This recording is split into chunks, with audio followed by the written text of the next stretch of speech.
In August of 1986, Nintendo released Metroid, starring one of the coolest and most recognizable video game heroines. Initially developed by Nintendo's Research and Development No. 1 department, which is a mouthful to say, the Metroid titles follow bounty hunter Samus Aran as she travels throughout the galaxy to eliminate threats to our known universe. Most notably, these threats revolve around these parasitic organisms called Metroids, which were developed by at the time an unknown ancient race that were being weaponized by space pirates after being stolen from their creators. While Metroid would spawn multiple sequels, spin-offs, and other various forms of media, I really want to take things back to its roots, that being the original NES debut. While the sequels of the original NES Metroid do outshine its predecessor, there's still no denying the charm and legacy the first game carries with it. This was the first time where we, the players, would ever experience a game like this. It would later be fine-tuned throughout the series, and eventually spawn and contribute its name to a genre known as Metroidvania. This game is where all that started. The backtracking, item seeking, and survivalistic based exploration puzzle gameplay of those kinds of games owe it all to this one. Strap your seatbelts, because we're heading into deep space, and our first stop is on planet Zebes.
The game starts with an incredible fanfare, followed by Samus appearing on the screen.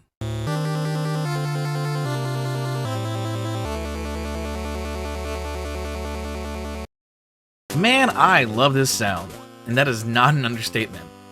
This small jingle would later become a major part of Samus' identity. You will notice in my footage that I immediately go left and pick up one of the coolest abilities in any video game, known as the Morph Ball. This is where I would like to share that during this time, many video games forced players to go right. Well, if you would do that in Metroid, you will eventually come across this small passageway that is impossible for Samus to enter without this ability.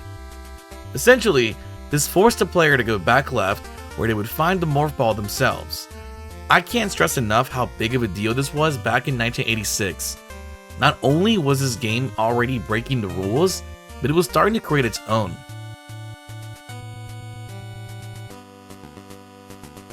This simple detail would showcase to players that this was not a typical game. This was something new altogether.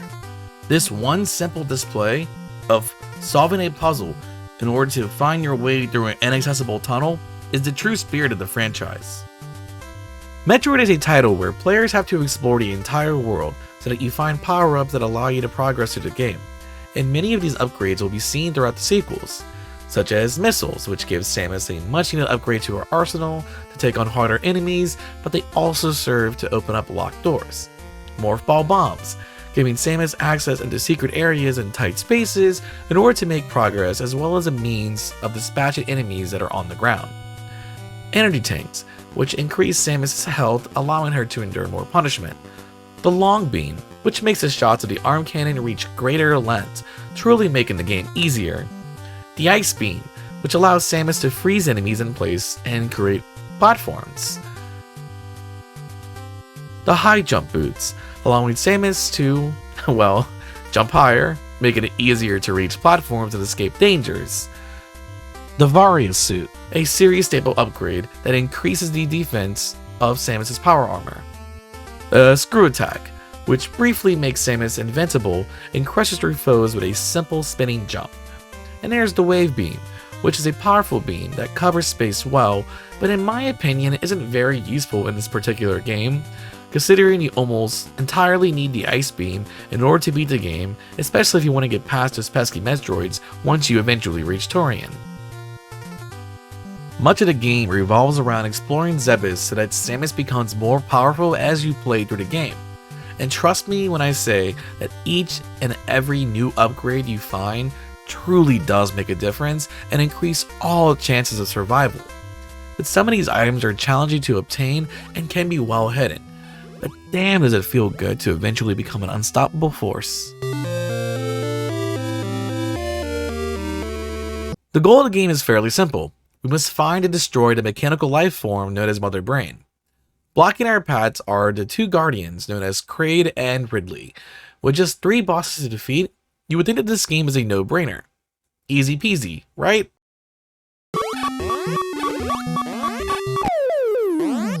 But boy, is that so far from the truth.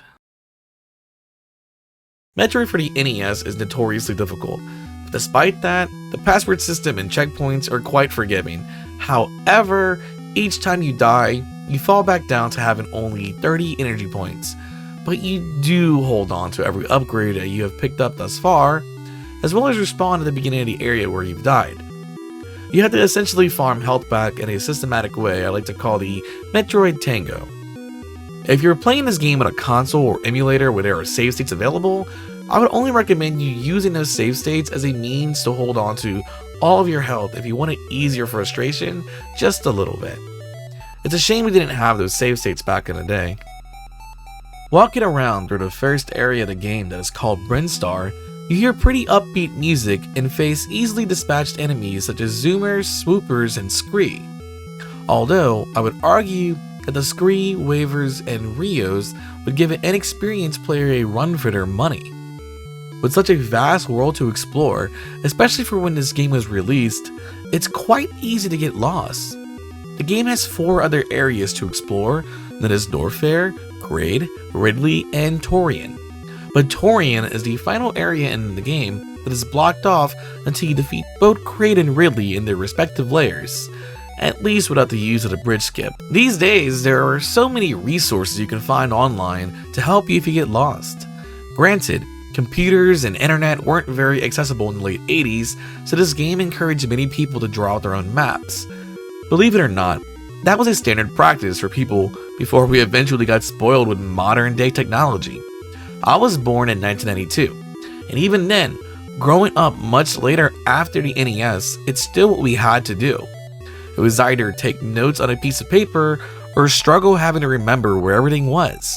And I'll be damned if I have ever lost any of my notes. I can't tell you how many times as a kid where my friends would often complain about their parents accidentally throwing away their list full of cheat codes, tips, tricks, and passwords.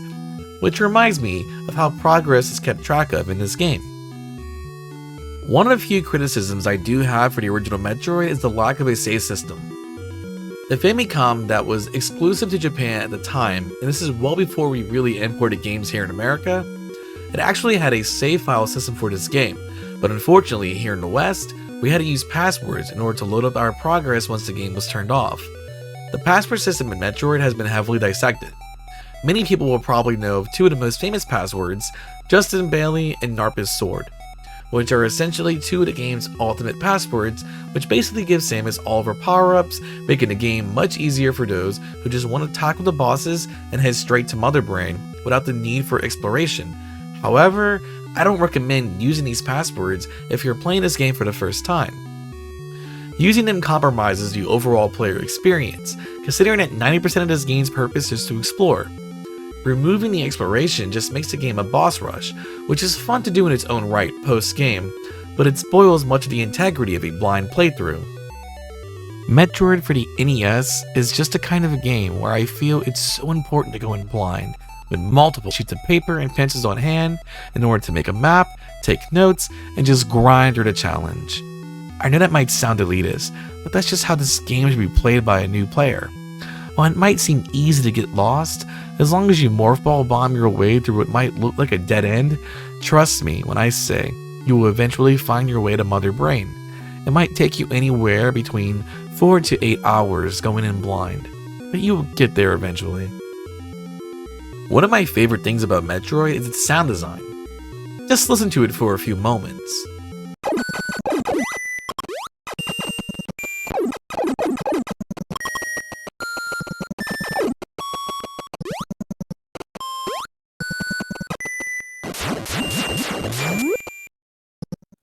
How is it that a game from 1986 can almost perfectly encapsulate the feelings of solitude and uncertainty? If you compare the tone of the audio to other NES games, such as Super Mario Bros.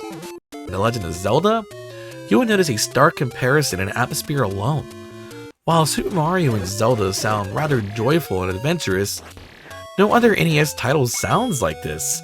The closest I would compare it to is perhaps Kid Icarus, but even the somewhat brassy and upbeat tunes of that title still make it feel less daunting in Metroid. This sound of near silence was very intentional. The composer of Metroid, Hirokazu Tanaka, simply wanted to make a score that made players feel like they were encountering a living organism, and had no distinction between music and sound effects. I feel as if he achieved that goal, especially in Norfair, Ridley, and Torian.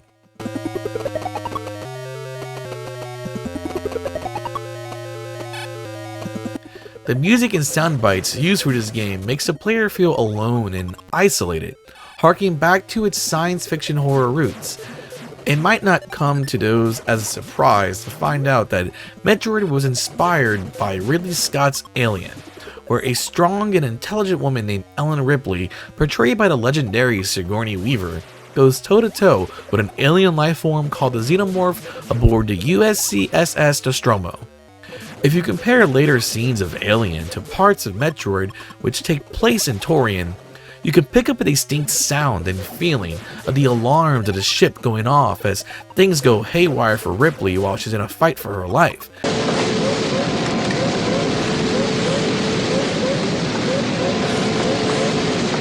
In a similar way of how Torian gives off its somewhat spooky vibes. There's a sort of industrial chaotic orchestra taking place here.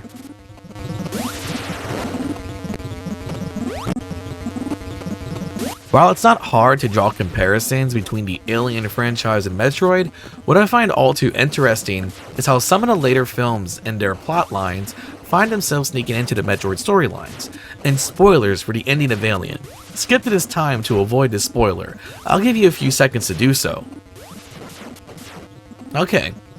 Some people even contribute Samus's bathing suit and underwear endings to Ripley being undressed in the ending of Alien before she enters the cryotube, going back into hypersleep. Hell, we could even compare the engineers of Prometheus to that of the Chozo, but again, we'll come back to the Chozo for a later video in this retrospective. If you haven't guessed this by now, I highly suggest that you watch the first two Alien films at the very least, especially if you're a diehard Metroid fan. I guarantee that you will draw your own comparisons from the films to different parts in each game. While the Alien sequels are hit or miss and diverse the fanbase quite a bit, I say they're all still worth watching, although they almost pale in comparison to the first two films. Alright, back to the Metroid retrospective, yeah? I wish that I could say more about NES Metroid that hasn't been said before. It's a fairly simple game altogether in terms of its premise and execution, but there's just so much on a technical level that I could elaborate upon. Considering its non-linear approach to both exploration and strategy, the game has multiple methods of dispatching foes and the two main bosses. That's another part of Metroid's appeal. The way you play the game is completely up to you. Whatever path you take, it doesn't matter, so long that you break this glass and you shoot 32 missiles into Mother Brain's big-ass eyeball during an intense encounter with suspenseful music, followed by an adrenaline-fueled escape sequence up the world's longest vertical hallway before Torian explodes. All of this being a sort of metaphor for life. It's here where we can catch a glimpse of our hero's appearance beneath the suit.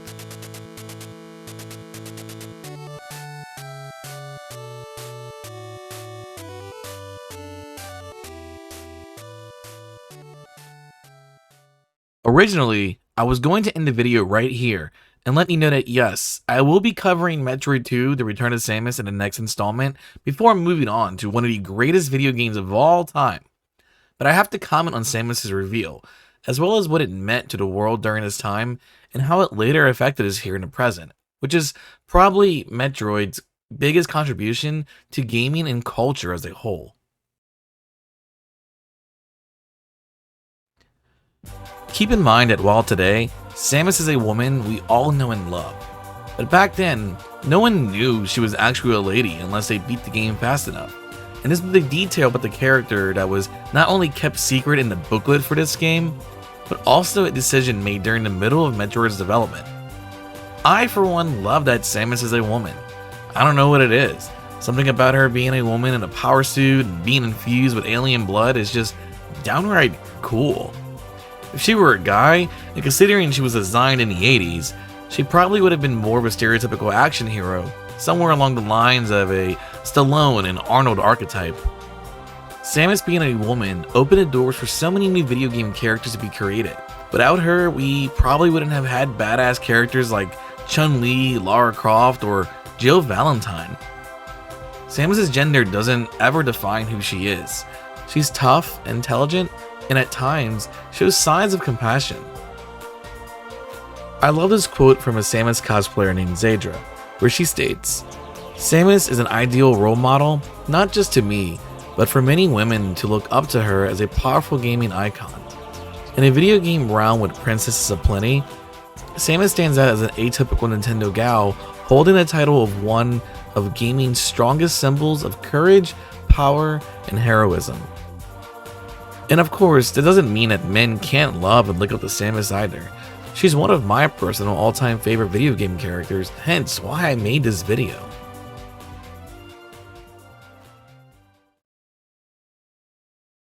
Metroid for the NES is not just a video game. It's an influential piece of media and art that has changed the lives of people forever. It also established a world and characters that deserve all the love and praise that they get. Metroid has inspired cosplays, art, and even modern-day indie titles. Thankfully, we are still getting sequels, although it takes forever for Nintendo to push them out. I can't imagine my life being the same without it, for the franchise has always opened new interests for me in the world of science fiction. I remember after Hurricane Katrina, Zero Mission and Fusion were the two games I would play religiously that helped me forget about the fact that my home was destroyed and underwater, and that I had to go to a new school for a while not knowing if I would ever see my childhood friends again. The final words at the end of these games gave me hope that I would see them again, and that I would soon be playing through another Metroid title someday. Samus is a character who has faced so much adversity and pain, yet somehow she always seems to come off on top during her darkest hours. In a way, we all aspire to be like her, strong, compassionate, and even heroic. She's someone we see ourselves to be, and with strength like hers, I think any of us can shatter all expectations, whether it's saving the galaxy from terrifying foes in order to establish peace in our universe, or even having the willpower and strength for getting out of bed in the morning. We all have ambition in life that challenges our very existence. And with that, thank you for watching, and I will see you next mission.